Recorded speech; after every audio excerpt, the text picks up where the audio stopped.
Assalamualaikum warahmatullahi wabarakatuh. Perkenalkan, nama saya Koymer Rafnandi dengan NPM 2118720303003. Program Studi Pendidikan Ekonomi. Di sini saya ingin sedikit menyampaikan materi tentang pertumbuhan dan perkembangan ekonomi. Kesejahteraan masyarakat dari aspek ekonomi diukur dengan tingkat pendapatan nasional per kapita. Untuk dapat meningkatkan pendapatan nasional, maka pertumbuhan ekonomi menjadi salah satu target yang sangat penting yang harus dicapai dalam proses pembangunan ekonomi. Oleh karena itu, tidak mengherankan jika awal pembangunan ekonomi suatu negara umumnya perencanaan pembangunan ekonomi berorientasi pada masalah pertumbuhan. Pembangunan ekonomi adalah suatu proses kenaikan pendapatan total dan pendapatan per kapita dengan memperhitungkan adanya pertambahan penduduk dan disertai dengan perubahan fundamental dalam struktur ekonomi suatu negara dan pemerataan pendapatan bagi penduduk suatu negara.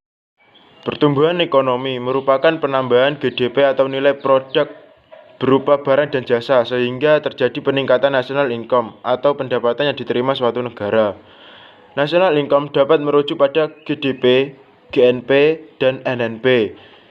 GNP sama dengan GDP ditambah F, di mana F merupakan pendapatan neto atas faktor luar negeri. NNP sama dengan GNP kurangi D, di mana D merupakan depresiasi. NP sama dengan NNP dikurangi TTL, di mana TTL adalah pajak tidak langsung neto. Konsep pendapatan nasional. 1. Produk domestik bruto atau gross domestic product.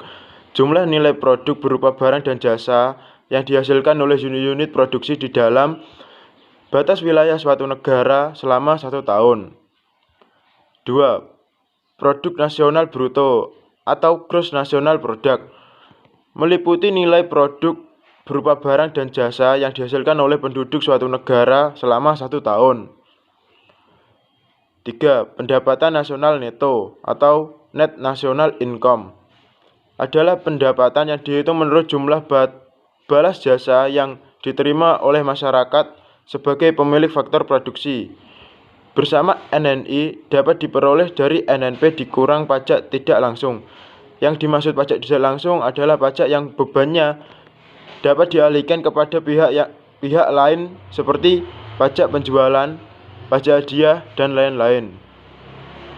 Keempat, pendapatan perseorangan atau personal income adalah jumlah pendapatan yang diterima oleh setiap orang dalam masyarakat termasuk pendapatan yang diperoleh tanpa melakukan kegiatan apapun. Pendapatan perseorangan juga menghitung pembayaran transfer.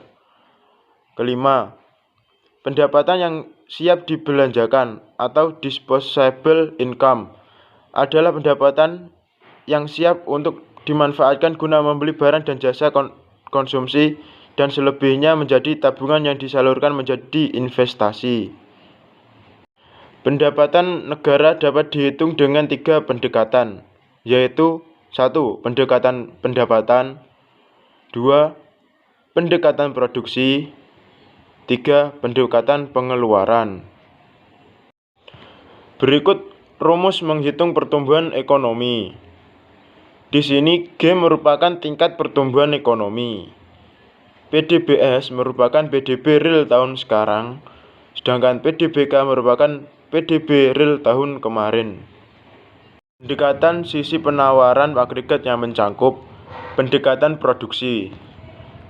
BPS membagi ekonomi nasional dalam sektor 1. Pertanian, 2. Pertambangan dan penggalian, 3. Industri manufaktur, 4. Listrik, gas, dan air bersih, 5. Pembangunan, 6. Perdagangan, hotel dan restoran, 7. Pengangkutan dan komunikasi, 8. Keuangan, sewa, dan jasa perusahaan, 9. Jasa-jasa. Sekian materi yang dapat saya sampaikan, kurang lebihnya saya mohon maaf.